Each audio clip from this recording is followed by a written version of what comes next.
anytime in Chicago, anytime I see Roy, my mind immediately goes for Revolver. But what?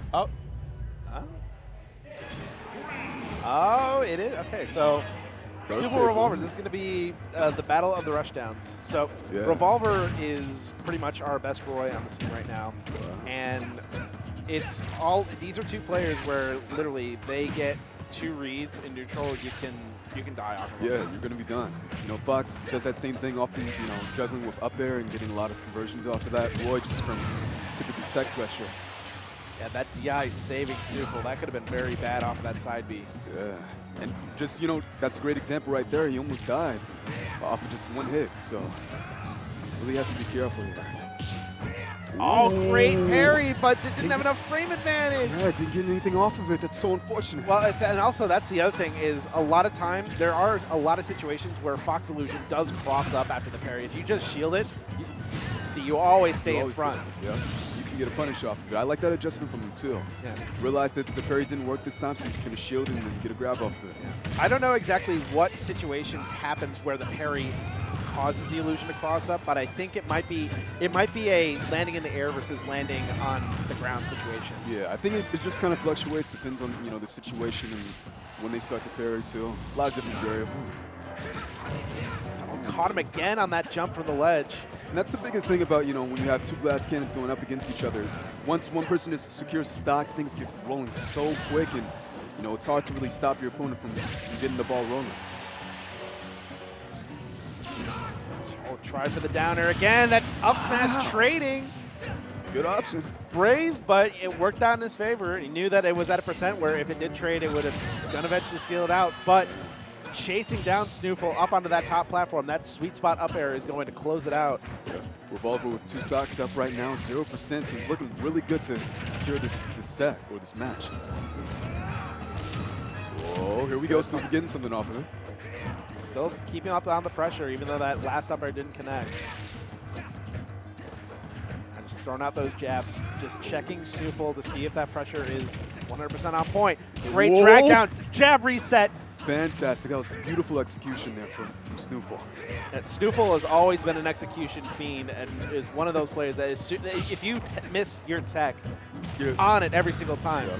You're taking 50-60 there, you know, at bare minimum. And a great weight there. Great saw the tech in place and just reacted with that up smash, but and it's sleeping a little bit wet into the chair. Wow.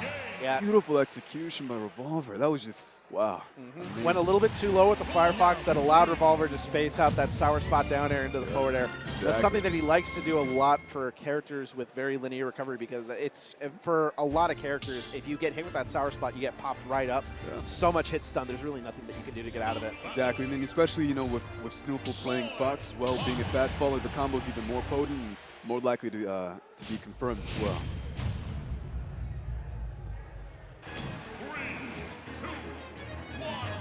Game 2, running it right back to PS2.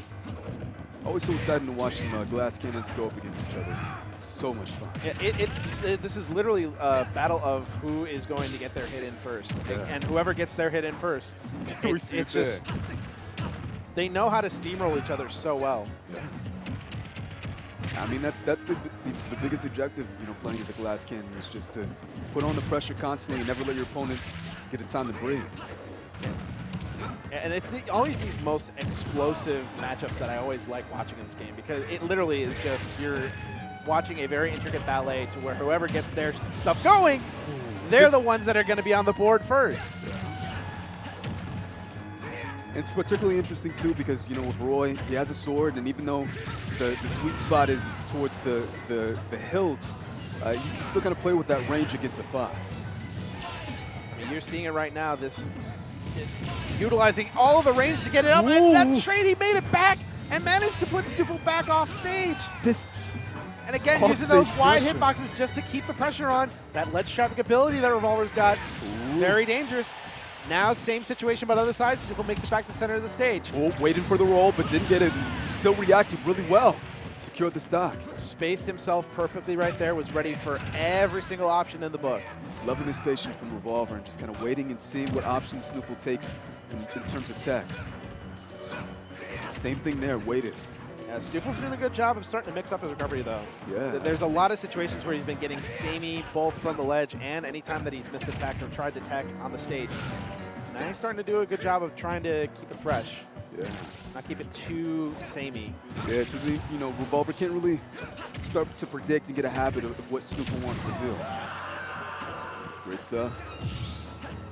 Good conversion there, and now up by a pretty good margin. Only 56 on the second stock.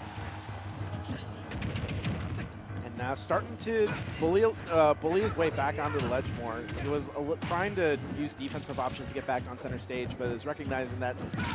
Oh, what a read! Yeah, and I mean that's just how it is with Roy. You know, Roy hits really hard, and Fox is a light character, so. Yeah. And a lot of those hard moves come out very fast. Sometimes just your benefit just to let it rip, and you know you might get lucky. Yeah, no, don't die. No pain, no gain. Exactly. Revolver has SNooFL at ledge, but he was able to get back to center stage. Good stuff here. Spacing him out with some bears, which is a pretty fast option for Fox. Oh, caught the tech on the platform. Oh! Very good DI from SNooFL. Fantastic DI. And a great tech. Yeah. One and an option there for the platform. So, oh! could have maybe got an up smash?